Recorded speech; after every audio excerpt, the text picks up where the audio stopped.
भाई बहन की अनोखी कहानी, ब्रदर सिस्टर स्टोरी। कमलेश और अंजलि दोनों भाई बहन थे।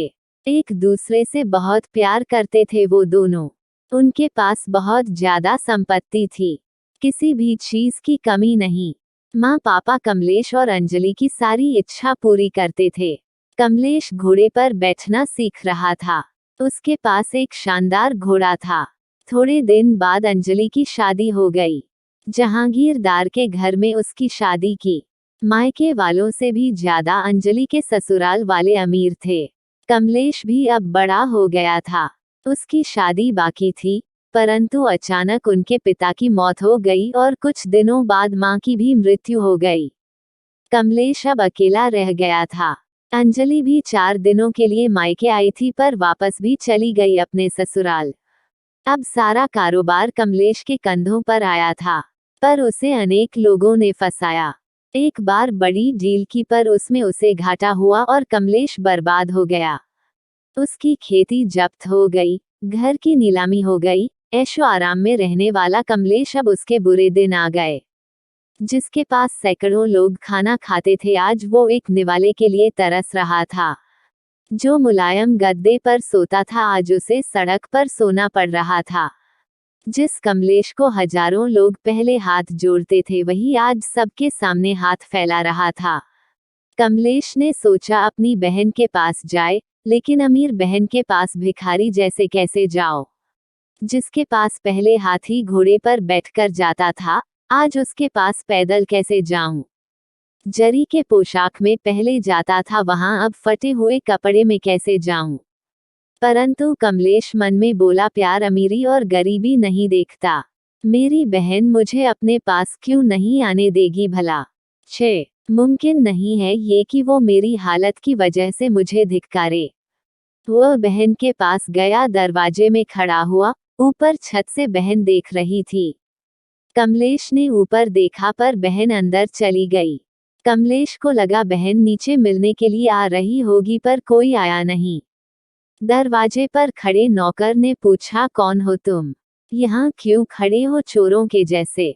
निकलो यहाँ से। कमलेश बोला, मेरे बहन का घर है ये, उसे अंदर जाकर बताओ जाओ।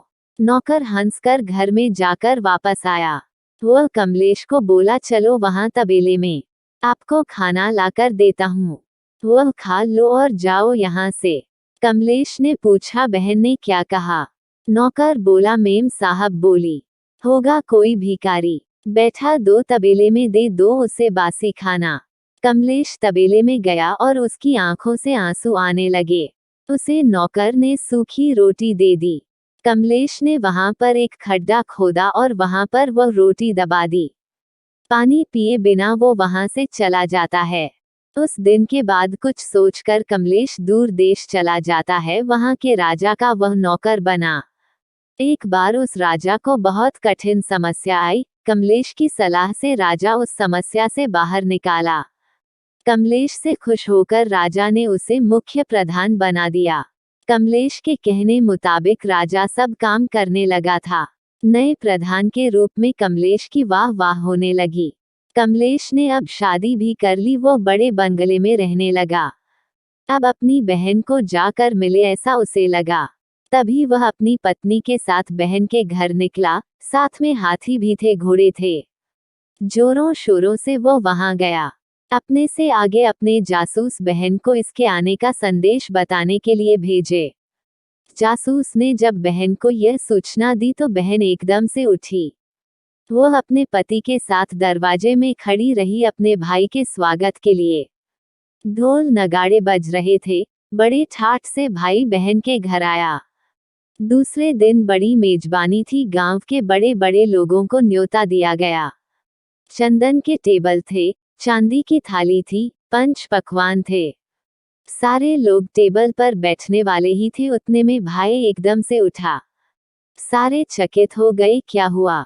सब पूछने लगे और कमलेश एकदम से तबेले में गया। वहां पर उसने खड्डा खोदकर जो रोटी उसमें डाली थी, उसने वो रोटी निकाली। अंजलि कमलेश को बोली, भैया यह क्या पागल जैसी हरकतें कर रहे हो? वह बोला, दीदी तुम्हारे भाई को बैठने के लिए तबेला और खाने के लिए बासी रोटी ही योग्य है। यह सब भाई के लिए नहीं है, यह मेजबानी भाई के लिए नहीं है, यह सारा मान सम्मान भाई के लिए नहीं। यह सब तुम मेरे पैसों की वजह से कर रही हो। यह सब सुनकर अंजलि को अपने उस बुरे बर्ताव की याद आई जो कभी उसने अपने गरीब भाई के साथ किया था। उसे अपने किए का पछतावा होने लगा। उसने कमलेश के पैर पकड़े और बोली, भैया भूल हो गई मुझसे, आप अपनी इस नादान बहन को माफ नहीं करेंगे क्या? वापस नहीं करूंगी, आपके प्यार को नहीं भूलूंगी भैया, क्षमा करो मुझे और घर में चलो भाई। कमलेश ने अंजलि के आंसू पोंछे।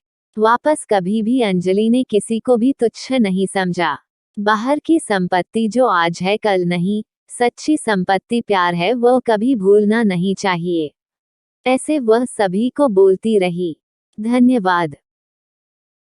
आपको यह वीडियो कैसी लगी कमेंट करके जरूर बताना। Please like and subscribe my YouTube channel.